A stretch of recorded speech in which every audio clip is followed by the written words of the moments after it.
আসসালামু আলাইকুম। আশা করি আপনারা সবাই ভালো আছেন। ওয়েলকাম টু আলামিন ব্রেন। তো আজকে আমি আপনাদের কথা বলবো যে একটা অনলাইন বিজনেস শুরু করার আগে যেই বিষয়গুলো আপনার অবশ্যই জানতে হবে, এবং এই বিষয়গুলো যদি আপনি না জানেন এবং না শেখা থাকে তাহলে কিন্তু আপনি ঠিকঠাক মতো আপনি অনলাইন ব্যবসা শুরু করতে পারবেন না, এবং আপনি কিন্তু অনলাইন ব্যবসা শুরু করলেও আপনি কিন্তু লস হওয়ার পসিবিলিটি আছে, এবং ঠিকঠাক মতো কিন্তু আপনি ম্যানেজও করতে পারবেন না। সো আজকে আমি 11টা পয়েন্ট নিয়ে কথা বলবো, যে 11টা পয়েন্ট অত্যন্ত গুরুত্বপূর্ণ আপনার অনলাইন ব্যবসা শুরু করার আগে। সো অবশ্যই ভিডিওটা শুরু থেকে শেষ পর্যন্ত দেখবেন, তাহলে কিন্তু আপনারা প্রত্যেকটা পয়েন্ট ঠিকঠাক মতো বুঝতে পারবেন এবং আপনার অনলাইন ব্যবসা শুরু করার জন্য যথেষ্ট হেল্পফুল হবে। তো তাহলে দেরি না করে চলেন সেই 11টা বিষয় নিয়ে আলোচনা করা যাক। সো প্রথমত আসি নিশ সিলেকশন। এখন নিশ সিলেকশনটা কি? নিশটা কি? নিশ হচ্ছে যে, ধরেন আপনি একটা ক্যাটাগরি প্রোডাক্ট সেল করবেন। দেখেন প্রত্যেকটা প্রোডাক্টের কিন্তু একটা ক্যাটাগরি আছে। ধরেন আপনি সেল করবেন হচ্ছে যে বেবি প্রোডাক্ট, ঠিক আছে? Baby product. এখন আপনি যদি বেবি প্রোডাক্ট সেল করেন, এক্ষেত্রে কিন্তু আপনার কি, এই বেবি প্রোডাক্ট একটা নিশ, ঠিক আছে? তো এটা কিন্তু আপনার একটা নিশ। আপনি ধরেন আপনি ফ্যাশন নিয়ে কাজ করতেছেন বা জুয়েলারি সেল করতে যাচ্ছেন, ওইটাই কিন্তু আপনার একটা নিশ। সো আপনাকে প্রথমে ফাইন্ড আউট করতে হবে যে একটা নিশ, যে কোন নিশটা নিয়ে আপনি কাজ করবেন এবং কোন ক্যাটাগরি আন্ডারে প্রোডাক্ট আপনি সেল করবেন। এখন এখানে অনেক ক্যাটাগরি প্রোডাক্ট আছে, এক একজন এক এক ক্যাটাগরি প্রোডাক্ট সেল করে। সো ওইটাকে আপনার মার্কেট অ্যানালাইসিস করতে হবে। যদি আপনার কোনো একটা ক্যাটাগরি পছন্দ হয়, ওই ক্যাটাগরি নিয়ে আপনি কাজ করতে পারেন, ওই ক্যাটাগরি প্রোডাক্ট নিয়ে। তো আপনি প্রথম হচ্ছে কি, নিশ সিলেকশন করবেন, যে কোন নিশটা হচ্ছে যে আপনি কোন নিশটা নিয়ে আপনি কোন নিশের প্রোডাক্ট নিয়ে আপনি কাজ করতে চাচ্ছেন, ঠিক আছে? যেমন বেবি হতে পারে, যে কোনো মানে নিশ হতে পারে। তো ওইটা আপনি এক হতে পারে আপনি মার্কেট অ্যানালাইসিস করবেন। আর দ্বিতীয়ত হচ্ছে যে আপনার যে ভালো লাগে এই জন্য আপনি এটা প্রোডাক্ট সেল করেন, এই ক্যাটাগরি প্রোডাক্ট। তো ওইটা কিন্তু আপনারা ওইভাবে কিন্তু আপনারা নিশটা সিলেক্ট করতে পারবেন। সো প্রথম কাজ হচ্ছে আপনাদের কি, নিশ সিলেকশন করা, যে ক্যাটাগরি সিলেকশন করা, যে কোন ক্যাটাগরি প্রোডাক্ট আপনি সেল করবেন। সো দ্বিতীয়ত যদি আসি, পণ্যের সোর্স খুঁজে বের করা। এখন দেখেন আপনি তো নিশ খুঁজে বের করছেন যে আপনি, আচ্ছা আমি বেবি প্রোডাক্ট সেল করবো। এখন বেবি প্রোডাক্ট কোথায় পাওয়া যায়? হোলসেলার তো আপনাকে খুঁজে বের করতে হবে, বা যার থেকে আপনি কিনে এনে আপনি কি খুচরা বিক্রি করবেন। সো আপনার কিন্তু দ্বিতীয় কাজ হচ্ছে যে পণ্যের সোর্স খুঁজে বের করা, ঠিক আছে? যে কোথা থেকে কম দামে বা পণ্যে ভালো প্রোডাক্ট আনা যায়, ওইটা আপনাকে খুঁজে বের করতে হবে। তৃতীয়ত হচ্ছে যে কোথায় বিক্রি করবেন, প্ল্যাটফর্ম সিলেকশন। এখন বাংলাদেশের যদি আমি কথা বলি, বাংলাদেশে হচ্ছে যে যদি শুরু করতে চান সেক্ষেত্রে আমি ফেসবুক রিকমেন্ড করবো, কারণ বেশিরভাগ কাস্টমার কিন্তু বাংলাদেশে ফেসবুকে আছে, এবং বাংলাদেশে কিন্তু সবচেয়ে বেশি ফেসবুকে মার্কেটিংটা হয়, এবং কাস্টমার কিন্তু বেশিরভাগ পাওয়া যায়ও ফেসবুকে। সো আপনারা কিন্তু ফেসবুকে পেজ দিয়ে প্রথমে শুরু করতে পারবেন, ছোটখাটো উপরে আপনি বিভিন্ন প্রোডাক্ট এনে টেস্ট করবেন। সো সেই ক্ষেত্রে আপনি প্রথম দিকে ওয়েবসাইটে না গিয়ে আপনি প্রথম ফেসবুক পেজ দিয়ে শুরু করতে পারবেন। সো অবশ্যই একটা প্রফেশনাল একটা পেজ খুলবেন, এবং ওইটার আন্ডারে কিন্তু আপনি একটা বিজনেস মোটামুটি রান করতে পারবেন, ঠিক আছে? তারপর যদি আমি চতুর্থ আসি, পেমেন্ট সিস্টেম। যেমন আপনি ধরেন প্রোডাক্ট সেল করা শুরু করলেন, এখন হচ্ছে যে আপনার কাস্টমার কাছ থেকে কি অ্যাডভান্স পেমেন্ট নেওয়া হতে পারে, কারণ দেখা গেছে কি অনেক সময় আমরা ডেলিভারি চার্জ অ্যাডভান্স নিয়ে থাকি। সেক্ষেত্রে কিন্তু আপনার বিকাশ, রকেট, ঠিক আছে, তারপর হচ্ছে আপনার নগদ, এগুলা অ্যাকাউন্ট গুলা থাকা জরুরি, তাহলে কিন্তু আপনি কাস্টমার থেকে অ্যাডভান্স পেমেন্ট নিতে পারবেন। তো এই 4 নম্বরে কিন্তু এটা আপনাকে খেয়াল করতে হবে। 5 নম্বরে যদি আসি, কুরিয়ার সার্ভিস নির্বাচন। এখন হচ্ছে ধরেন আপনি একটা অর্ডার পাইছেন, এখন অর্ডার পাওয়ার পর আপনি ওইটা তো আপনি নিজে গিয়ে ডেলিভারি দিবেন না, ওইটা তো একটা কুরিয়ার মাধ্যমে আপনি ডেলিভারি দিবেন। তো ওইটা আপনাকে ফাইন্ড আউট করতে হবে আপনি কোন কুরিয়ার মাধ্যমে আপনি ডেলিভারি দিবেন। যেমন আমি হচ্ছে যে স্ট্রিট ফার্স্টে ডেলিভারি দিই, ঠিক আছে? সো আমার হচ্ছে যে স্ট্রিট ফার্স্টে প্রতিনিয়ত আমি পার্সেল দিই, প্রতিদিন পার্সেল দেওয়া হচ্ছে, এবং স্ট্রিট ফার্স্ট আমার কাছে ভালো লাগে। সো আপনারা কিন্তু স্ট্রিট ফার্স্ট ইউজ করতে পারবেন। তো আমি আসলে স্টিচ ফার্স্টে আপনার একটা কুরিয়ারতে কিভাবে পার্সেল অ্যাড করতে হবে বা এইসব বিষয়ে যদি আপনার ভিডিও চান, তাহলে আমি পরবর্তীতে ভিডিও আনবো আপনাদের জন্য, ঠিক আছে? সো আমি আপাতত দেখাচ্ছি না কিভাবে পার্সেল অ্যাড করবেন। সো আপনারা কিন্তু স্টিচ ফার্স্ট, পাঠাও আছে, তারপর হচ্ছে আপনার রেডেক্স আছে।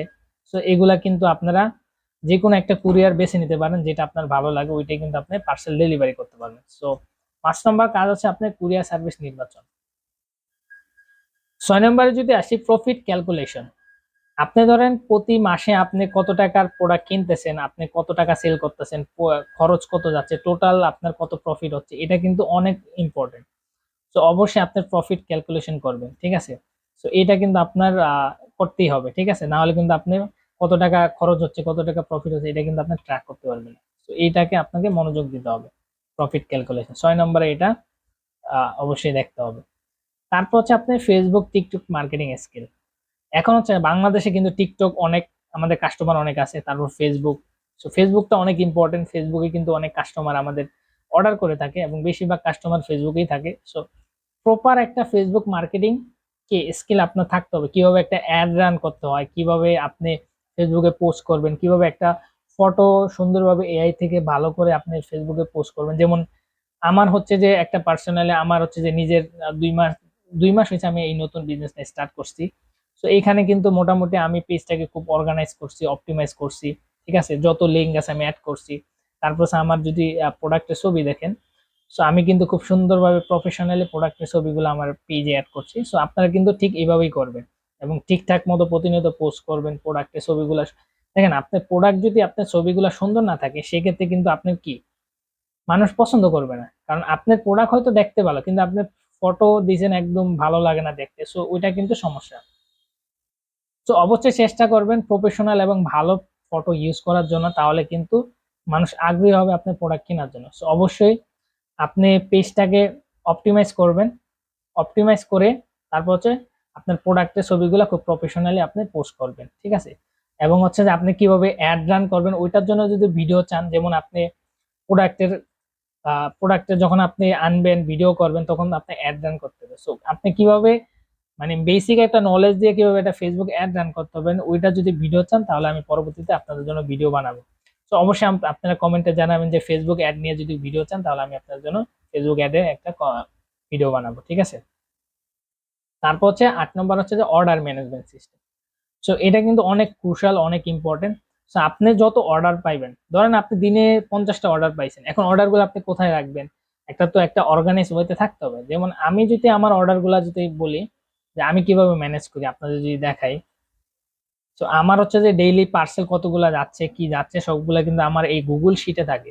তো আপনারা যারা গুগল শিট সম্পর্কে জানেন না বা জানেন, গুগল শিট কিন্তু অত আহামরি না, আপনি কিন্তু ইউটিউবে বা ইউটিউবে কিন্তু একটা টিউটোরিয়াল দেখলে কিন্তু ফেসবুক গুগল শিট সম্পর্কে আপনার আইডিয়া হয়ে যাবে, বেসিক আপনি কিছু কাজকর্ম জানলে হবে।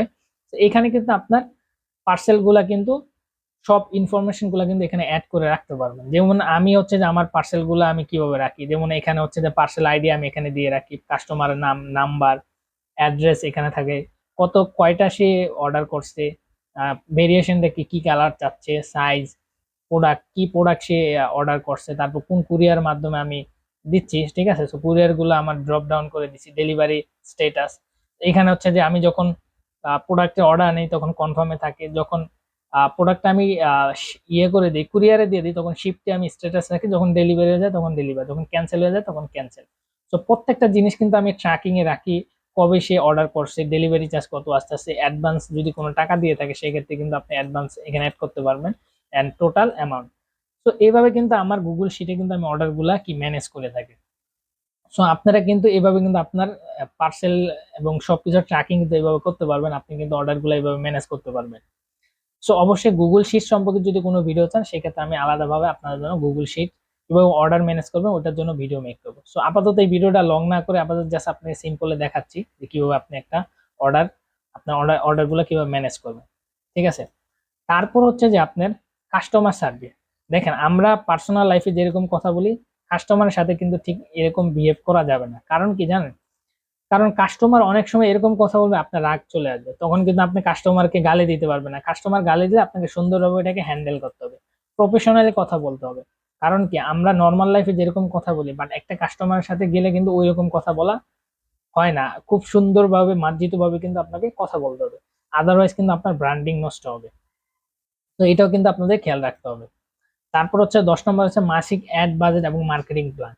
তো আপনি মাসে কত টাকা অ্যাড রান করবেন এবং বাজেট কত, আপনি মার্কেটিং প্ল্যানটা কি ওটা কিন্তু আপনি অ্যাড রান করার আগে থেকে প্ল্যান করে রাখবেন, ঠিক আছে।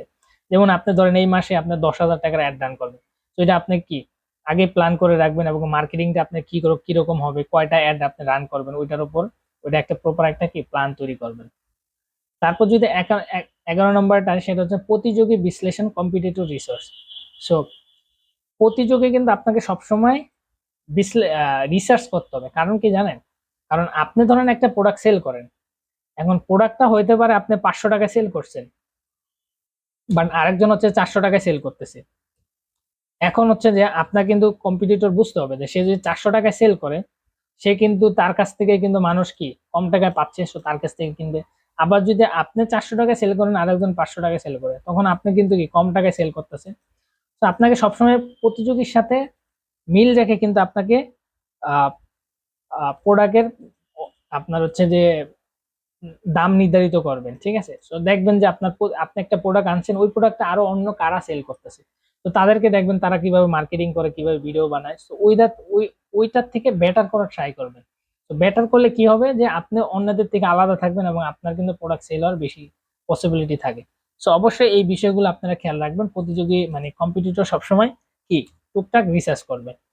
সো এই 11টা বিষয় নিয়ে কিন্তু 11টা বিষয় কিন্তু আপনারা জানলে এবং এই স্কিল গুলো যদি আপনার থাকে, তাহলে কিন্তু আপনি একটা প্রপার অনলাইন বিজনেস শুরু করতে পারবেন।